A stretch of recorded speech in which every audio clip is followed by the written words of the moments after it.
The Books Podcast, presented by Tim Hague.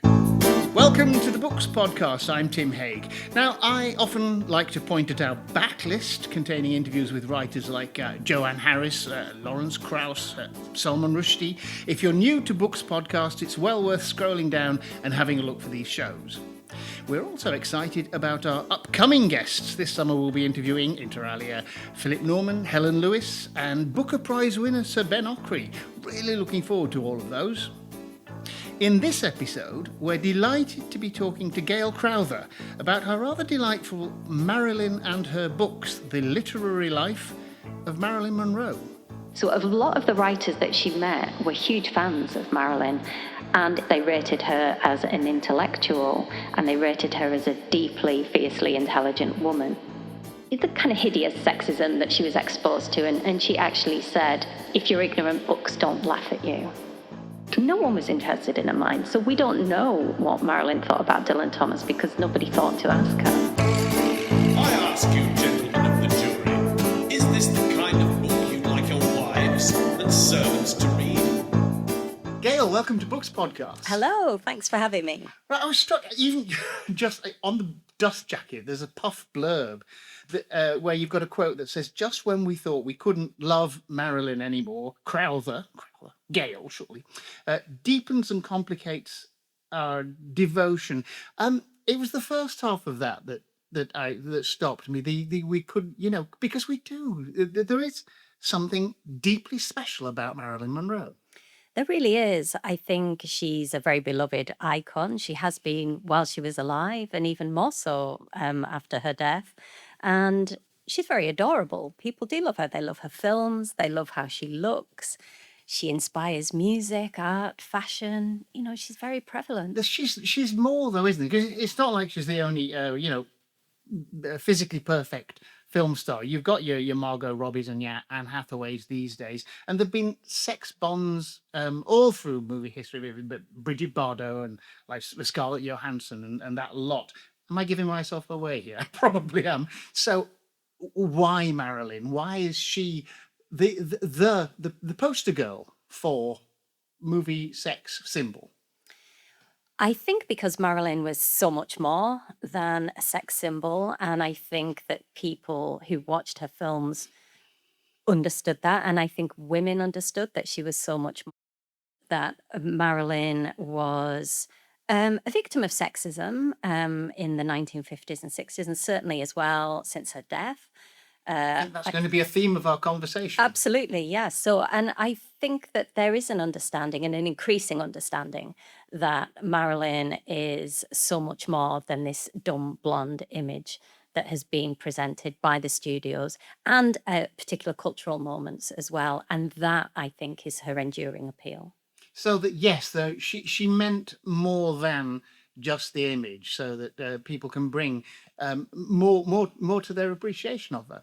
We'll come back to that, but the book is, of course, about Marilyn, and she died, of course, at the age of 36, very young. I would have liked to know her, but I was just a kid. Don't go there. But on her death, she had, I think, you say over 400 books. Yes. And they were kept in storage for 37 years. What happened to them? So when Marilyn died, she left most of her estate to her acting coach, Lee Strasberg, who was based in New York. And I guess just not quite knowing what to do with all of her things, he just had them all packed away and they were put into storage. And it wasn't until 1999 when Lee Strasberg had died and his third wife, Anna Strasberg, decided that she kind of needed to do something with Marilyn's image and with Marilyn's legacy. And so she contacted Christie and they had a huge auction. Because it's not just books, is it? No. There was her baby grand piano and all her furs and jewels. Well, there wasn't a lot of all of that, but her clothes and shoes. And film scripts and things connected, furniture, things that she had in her. But I think it's quite poignant that suddenly, after all those years, all of this stuff was unpacked, unboxed, and then suddenly there it is. So you were able to examine the Christie's catalogue, and you knew exactly what volumes were in her personal collection when she died. Yeah, that's correct. And Christie's were wonderful as well because they gave me access to photographs that they'd taken of the book. So I was able to look at things like inscriptions and any annotations. So not for all of the books, but for many of them. So I was lucky to be able to look at them in some depth. So 400 doesn't sound like a lot of books to you and me, but then we're very bookish people. It is actually quite a lot of books for quite a lot of people, and especially, and this is one of your points that really struck me. She had lived in, was it 29, 30, 49, 49. 49 different places, and she moved around a lot, and she picked those books up and took them with her. Yes. They meant something to her. They meant a lot to her. And I think that is a very moving part of Marilyn's literary life, in that she was constantly moving, and these books were something very permanent and solid in her life that she kept with her all the time. Well, you've got a great quote, which is which in the book you say that reading for Marilyn was a safe space. Yes. And that's something that she turned to. Yes. And she was very aware that people mocked her, or that the kind of hideous sexism that she was exposed to. And she actually said, if you're ignorant, books don't laugh at you. And she very much felt that people laughed at her. And so in that sense, her books were a very safe space where she could just escape from the pressures of Hollywood, which she read for the reasons that all of us read, pleasure, escapism, knowledge. Self-improvement, of course. Self-improvement was a big thing for her, yeah. But what she's not fresh. She was reading. In fact, let's dive in. What was? I think the thing that struck me first of all was the range of books that she was reading, which was astonishing. I love books, but I don't have that kind of range in my personal library. And so she had contemporary literature, French literature, Russian literature, philosophy, sociology, poetry, plays, gardening, pets, cooking. She had this vast range of reading. And then, of course, there were books that were instructional for acting, so keeping up to date with new acting techniques. And method acting. So there was the range really struck me as quite amazing. I mean, Freud. Interestingly, you say the Freud wasn't in her collection when she died, but you know that she did Freud because you know that she bought them. How do we know what she bought? Well, I managed to track down receipts that had and invoices that had survived in her papers. So it told us what she bought, on what day she bought it, where she bought it, how much it cost, where it was delivered to. But there's another reason that we know she read Freud too. Not only was there an invoice from a bookshop with 3 volumes of Freud, but we also have quite a rare surviving letter from her, which she writes when she's in a psychiatric clinic, and she says that she's reading Freud while she's in there at the time. So we have kind of 2 separate bits. Freud is quite heavy going. It's not for the faint of heart. If you need to be a dedicated reader, and also genuinely interested. Yeah, and Marilyn was a very, very avid reader of Freud. She was very taken with Freud's theories, and she also had connections with Anna Freud. So she was very respectful of the family. And in fact, she was asked to appear in a film that was being made of Freud's life that was directed by John Huston. And she knew that Anna Freud did not want the film making, so Marilyn refused to appear in the film out of respect for the family. You allow yourself in the book to take little diversions when there's something deeply entertaining or delightful. And where Marilyn bought her books takes us to Pickwick Books. Yes. You go on, tell me that story. I loved it. Pickwick Books sounded really amazing. This was a shop that was located on Hollywood Boulevard, and it came about because the guy who owned it had set up a business where he was loaning books out to Hollywood studios to appear in backdrops of films. And he'd loaned out, I can't remember how many books it was, maybe 500 or something like that. It was 5,000. 5,000, yes, thanks, to a studio. And and they just kept them, and they didn't return them. Well, So he'd lent them. He'd rented yes, them. and the studios never returned them in time. So he charged them a huge amount of money. And this money went to his lawyer, and his lawyer said, "You are not getting this money because you'll just spend it on books and having a good time." So he said, "I will give you the money if you set up a bookshop." and and he gave him the money, and that's where Pickwick Books came about. And this was a bookshop that was beloved by Hollywood people. You would often see any number of Hollywood stars browsing the shelves in Pickwick Books, and indeed Marilyn was one of And those she was people. a frequent customer. She was a very always frequent in there. customer. Yeah, she liked to go after she'd been filming on the Fox studio a lot. She'd go in an evening and just browse the shelves. Carl Sandburg, you quote as saying that there were certain areas in which she was not at home, like science and politics and economics. But that's everybody. I think your response to that is that you didn't have any books on quantum mechanics. Exactly. Your shelf. I Yeah. don't have any travel writing or gardening books because they're not my thing. That's not something that that's not a reason to downgrade her at all, is it? Not at all. And in fact, she did have books on politics in her library, and she is quoted on numerous occasions, both in conversation and in letters, as saying that she wants to learn more about politics and she And wants she to was be. quite radical. She was radical, yeah. And she's married to Arthur Miller. I mean, True. so I think that she was. I think she probably was very political in that sense. Let's talk about a couple more of the personal ones. She had a copy of The Decisive Moment by Henri Cartier-Bresson, the legendary photographer, which was inscribed to her and Arthur Miller. That Yes. must have been a treasured possession. I think so too. And I think the most likely origins of that would have been on the set of The Misfits, because Cartier-Bresson, who was with Magnum Photograph Agency at the time, Magnum had permanent photographers on the set, usually 2 for the entire duration of the shoot, and Cartier-Bresson was one of them. So I suspect, and Arthur Miller was on the set too, so I suspect that's when he inscribed the book to Marilyn.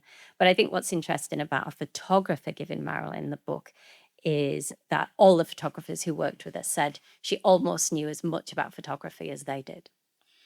And of course, she kept it because it was inscribed to her and Arthur. Yes. And you described a scene when they get divorced and she goes back to their apartment and the shelves have been hoovered of books. Yeah. So he was not above taking the things that belonged to him. He didn't want it. What do we think? I guess it's hard to know because they did move between New York and LA, so we don't quite know where that book may have been. If she was given it when they were filming in Nevada, it's quite likely it went back to an LA residence. But as I mentioned in the book, when divorces happen, things get messy. And, Arthur Miller ended up with at least one of Marilyn's books, and she certainly ended up with some of his. So, and I don't suppose there was anything particularly spiteful in that. It would have just been, that's what happens, isn't it, when couples break up. One of your chapter titles, and it's an associated thing, is why are there so many photographs of Marilyn reading? Well, you've basically done the interviewer's job from there, so go on. Well, I think there are so many photos of her reading because she was reading all the time. She read in her personal and professional life. She read on film sets. She read in between photo shoots. So one of the most famous photographs of Marilyn reading, a copy of Ulysses taken by Eve Arnold, came about purely by accident. Eve Arnold and Marilyn had been doing a photo shoot and they had finished, and Eve Arnold was packing up for the day and Marilyn was just waiting for everyone to have packed away and be ready to leave. So she just got Ulysses out and started reading it while she was waiting. And Eve Arnold looked across, saw that Marilyn was reading this, thought this is the perfect picture, and then took a series of pictures of Marilyn reading. So there were all kinds of reasons, and sometimes it seems Marilyn was reading as a little bit of an in-joke. So sometimes she would be reading books where like there a were performative element. But also books that had chapters about her in, so you could see that she was actually reading the chapter about herself and laughing. So there were all kinds of little jokes. There's more to it though, the snapshot of her reading Ulysses, because Ulysses is famously supposed to be a difficult book. It's actually very funny, but it's supposed to be a difficult book. And And you've tracked down websites of always men, I think, Yes. being very rude or just snide Yeah. about, oh, look, she's reading Ulysses. How much of that does she understand? Mm. And I think you say in the book, well, how many of these men have read Ulysses? Exactly. Yeah, exactly.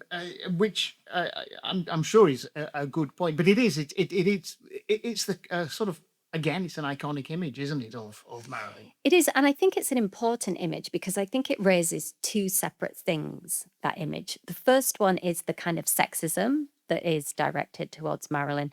How could somebody like Marilyn possibly be reading a book like Ulysses? But the second thing that it raises is snobbery.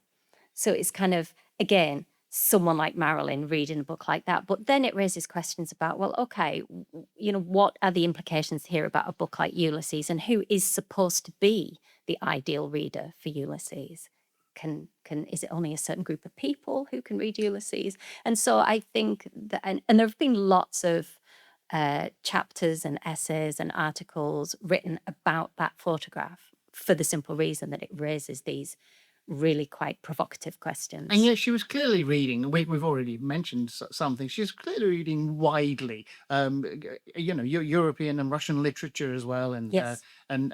classic novels, as well as psychology and acting theatre. So it shouldn't be that surprising, but for some people it is. Yes, yes. And for all of the reasons, I guess, that we've already mentioned, preconceptions about who Marilyn was, and I guess in some ways the way that she was also presented by the studios to be a particular personality, whereas in fact she struggled quite hard to shake off those stereotypes. Well, that was what the Lee Strasberg thing was about, Yes. wasn't it? To try and become a good enough actor to get better parts, Yes. more interesting parts, so that she wasn't just the sex bomb, although she did the sex bomb really well. And I think that she understood that initially that's what she needed to do to make it big, but then, and also she was maturing as a woman. She'd entered her 30s, and it comes a time where maybe women, and especially Marilyn, I think, wanted to be taken much more seriously, and she worked hard to make that happen. But I'm not sure within her lifetime how successful she was in doing that. But I think subsequently, people have worked hard to make her legacy the one that she deserves. Another chapter title: Did Marilyn read all her books? Again, it's pointed, isn't it? Is it a fair question? I think it's a fair question because she is a person who is constantly doubted as to her reading ability. And people online, or even people who encountered her on film sets, assumed that these books were props, that she didn't really read them. But of course, we have plenty of evidence that Marilyn read her books. And yet, even if she didn't read all of her books, I own probably thousands of books and I haven't read all of them, or I've read a few pages of some and thought it's not for me. I've given it up. Some are just waiting to be read, and that's a lovely thing to have that anticipation. So I suspect Marilyn was exactly like the rest of us. And if she didn't read all of her books, I don't think we necessarily need to judge her negatively for that. She's just like the rest of us. We're coming back to why she was different, though. You contrast the sneering at Marilyn Monroe with the way her peers were Yes. regarded. Tell us a little about that. Other actors were not treated quite this dismissively, No, they weren't. condescendingly. Yeah, exactly. And I use in the book, I use the example of James Dean, Marlon Brando, and Elizabeth Taylor. I thought it would be interesting to look at two women, so Marilyn and Elizabeth, and two men, James Dean and Brando. And there was a huge difference in the way that they were portrayed. And I came to the conclusion that it was partly down to gender, and it was partly down to class as well. Elizabeth Taylor came from a very well-to-do family in England, and moved in very artistic literary circles, even when she was growing up. And she was regarded as classy, wasn't she? She was regarded I always as love the way Richard Burton always used to refer to her as Elizabeth. he wasn't going to use a diminutive of the name because Yes. there was something regal about her for him, Yes. and the world sort of took that on board too. And I think someone like Marlon Brando is a really interesting comparison because he had a very similar education to Marilyn in that neither of them graduated high school. Nobody sneers about Brando's reading. Nobody doubts that Brando read his books. And I think another thing to think about is the way that Monroe and Brando are presented in terms of their sexuality as well. So Brando was notoriously promiscuous, and he's never questioned about that. Whereas Marilyn, who is presented in some circles as being promiscuous, is shamed for that. But you never get the shame attached to Brando, but you do to Monroe. And we know about Brando. Gore Vidal has stories about Brando Yes. in New York. He said he had an abortionist on a retainer. Right. Because It's really depressing. Yeah. it's a yeah. terrible thought. But I think Gore Vidal was boasting when he did this. But yeah, he tells the stories. We know what Brando was like. Here's another thing, though. We started talking about Marilyn, and then you went to Monroe, because nobody would say Marlon when we were talking about him. It's Brando, it's Cagney, it's Chaplin, and Marilyn. Yeah. That tells us something too. It does, and I think I personally move between the two. I think if I'm talking about her in a more professional sense, I tend to use Monroe. If I'm talking about the kind of Marilyn that I know and love and admire, then I tend to use Marilyn. But it's interesting, and I think in the book I move between those two names as well. I go between Marilyn and then just Monroe. It brings us to another of your questions. Did Marilyn suffer from imposter syndrome? Did she feel as though she had to try harder than Constantly. everybody else? Constantly. And when you look at the surviving diary notes that she left or fragments of writing that she left, we constantly see she is terrified about making social blunders. She's terrified about saying the wrong thing. She's terrified about appearing ignorant. And we also get evidence of this from people who spoke to her as well, how she would be nervous when she first started talking about a subject until she realized that she'd got something right and she was safe and she could carry on talking about it. So is there anything performative about her ownership? We've talked about her carting this library around with her. We wonder whether that was a statement. And of course, these days, everybody on Zoom or Teams calls has got books behind them. And Marilyn would certainly have done that if she was on a Teams call. I guess so, yeah. I mean, there were plenty of photographs in her homes where books, but there were plenty, particularly when she was in her apartments around Hollywood and Beverly Hills, where the backdrop there are her bookshelves. And that's when it was really interesting for me to be able to zoom in, because one question I really had was, how did Marilyn shelve her books? Were they by genre? Were they alphabetical? And I was able to zoom in there and see, nope, Marilyn was just like me. She threw them on the shelf and there was absolutely no connection to where they were. There was a strong alphabetical element to mine. You have a wonderful phrase, shelf snooping, which is something we all do. Yes. And it's what you've been doing with her. And you quote Walter Mosley as saying you can learn everything you need to know about a person by looking at their bookshelves. You couldn't have done this book about her other possessions, the rest of the Christie's auction, could you? It had to be the books. Well, I think my interest specifically was the books, because I think the literary life of Marilyn Monroe is an aspect of Monroe that is really undervalued and misunderstood. And I think by focusing on her books, I personally was able to learn a completely different side to Marilyn. And hopefully that will come out from people who read the book as well. Maybe they'll learn something about Marilyn that they didn't know. But there was a second reason why I wanted to shelf snoop Marilyn as well. And that was to build into the book a kind of love letter to reading generally. Yes, and you to do. and Yes. to maybe for people who do read the book, for them to take a look at their own bookshelves and think, what is the biography of the books on my shelves? What do the books on my shelves say about me? And to maybe spark memories in them about where they bought the books, when, why, what they mean to them. And I think sometimes we're guilty of not actually looking at our own bookshelves because they're just part of our furniture. We live with them every day. But if you do stop and look, you will have a whole burst of memories that come out of your bookshelves. Yeah, for you, there's a very dynamic relationship between reader and not just writing, but books, isn't there? Yes. I don't know if you're a user of Kindles, but I'll bet you're a hard copy merchant like me. I am hard copy, and I understand why Kindle is great, and I understand, especially for people who travel and don't. Still don't want one. Yeah, I don't have one, and I'm probably not likely to get one, and that's why when I go on holiday, I have my cases taken up with books Yes, rather me than too. clothes. Yeah. But there's because they're objects, but they're also they're dynamic in time, aren't they? They represent you talk about being able to go and say, well, I remember when I got that one. I remember I bought it. Yes. I remember who gave me that one. I remember reading that one on a Greyhound bus from Los Angeles to Washington DC, and for me that was creation by Gore Vidal. But I bet you have exactly the same thing.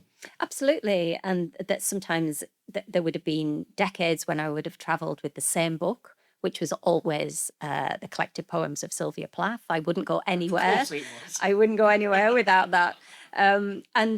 But I also think I quote in the book Walter Benjamin, who says that one of the most intimate things that you can have with a book is ownership of the book, is that it becomes part of your life, physically part of That your brings life. us back to the auction at Christie's, because people were buying for big money a book that had belonged to her, Yes. and so it is the ownership is more significant than just having an object for a museum, wasn't it? It was personal. It was really personal, and I think this really boils down to the cultural biography of an object.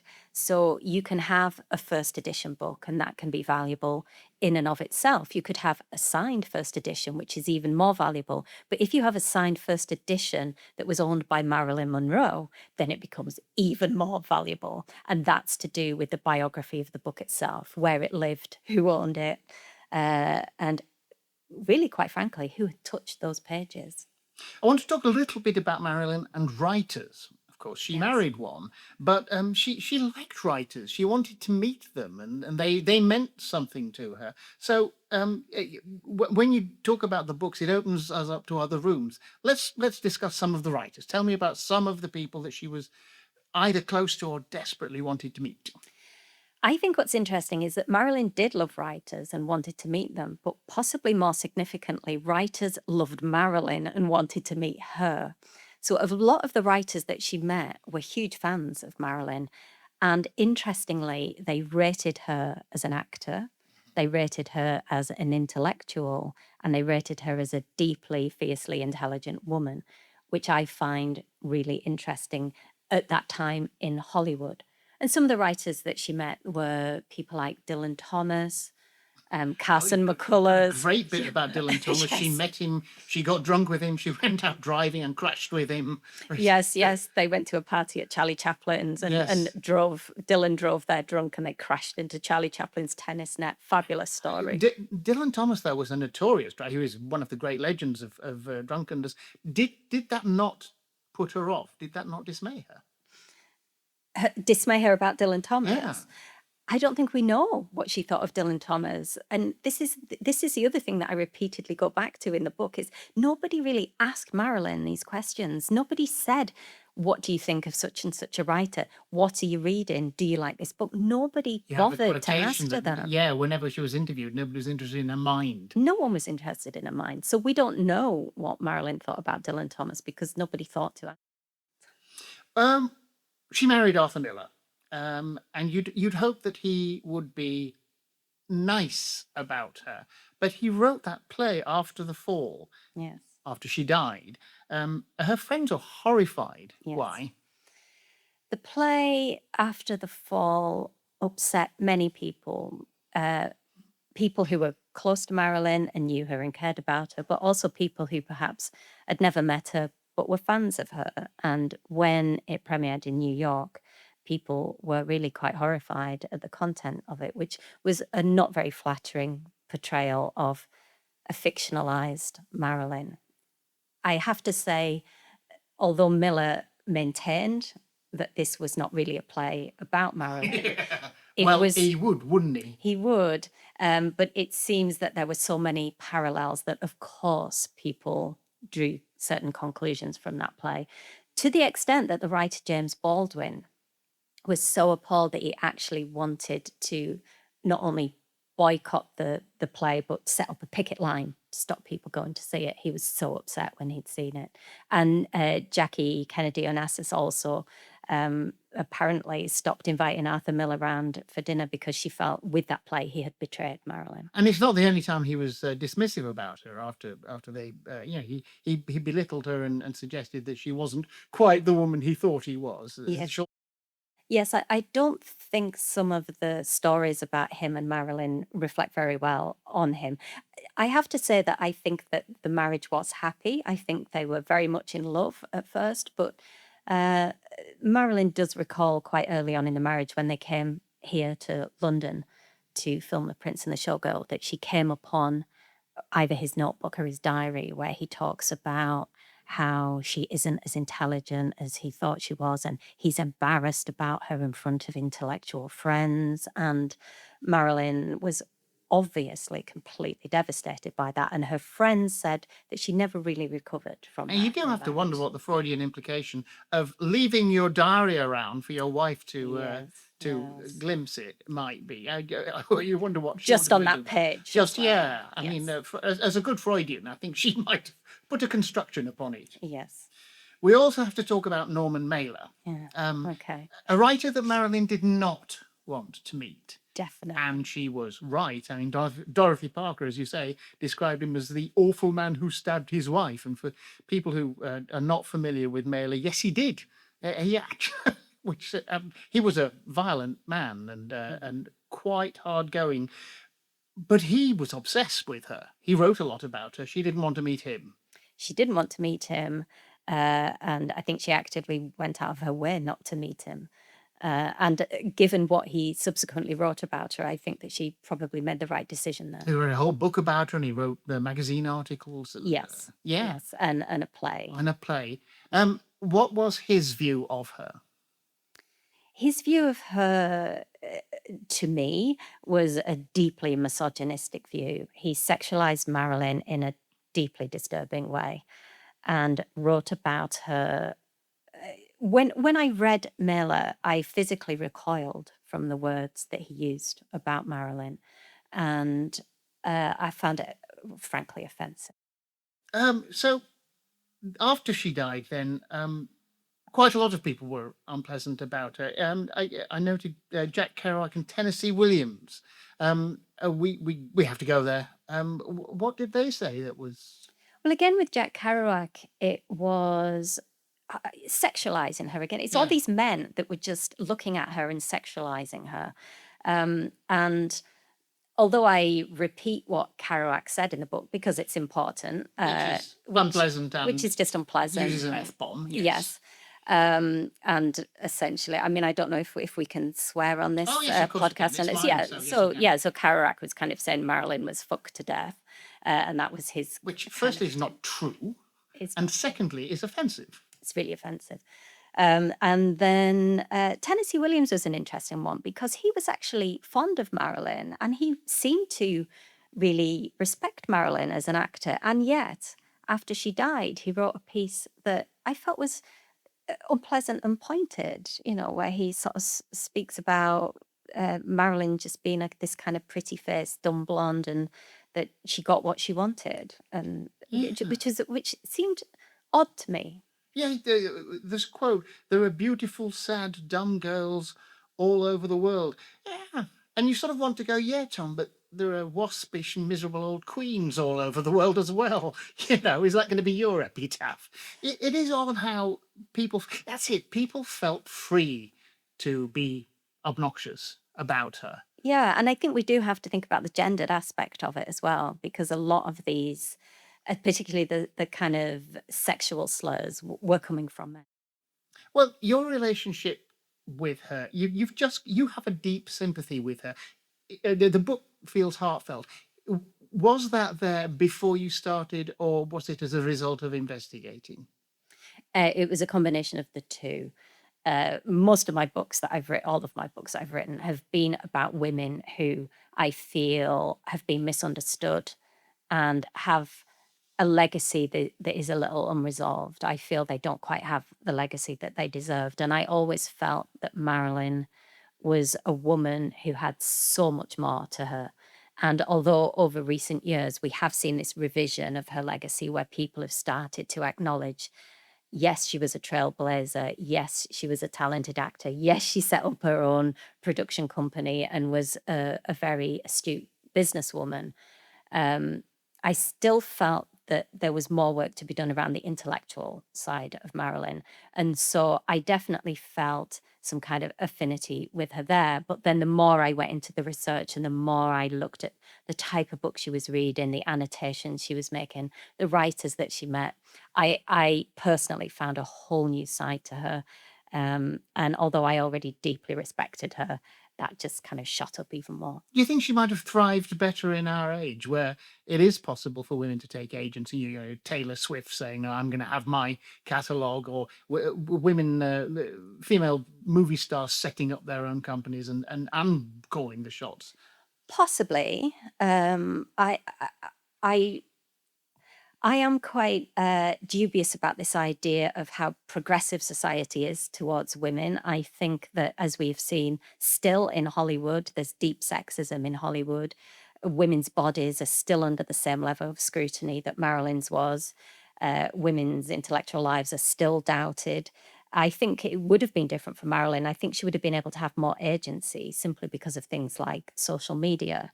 But I have no doubt that she would have been subjected to exactly the same kind of abuse today that she was back then, and that many actors still are. In fact, any female in public space or on social media who receive death threats, rape threats, any kind of, hideous sexist abuse.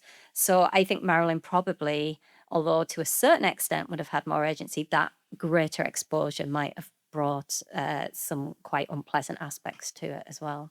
That's kind of a downbeat note to end on for what is actually a delightful and life-affirming book, which is celebratory of Marilyn, of shelf snooping, and of books and writers in general. So much to be enjoyed, and we don't have to dwell on the miserable aspects. And I think what we could end on really is the idea that Marilyn loved reading. She was a joyful reader. She got so much from reading in the way that probably all of us do.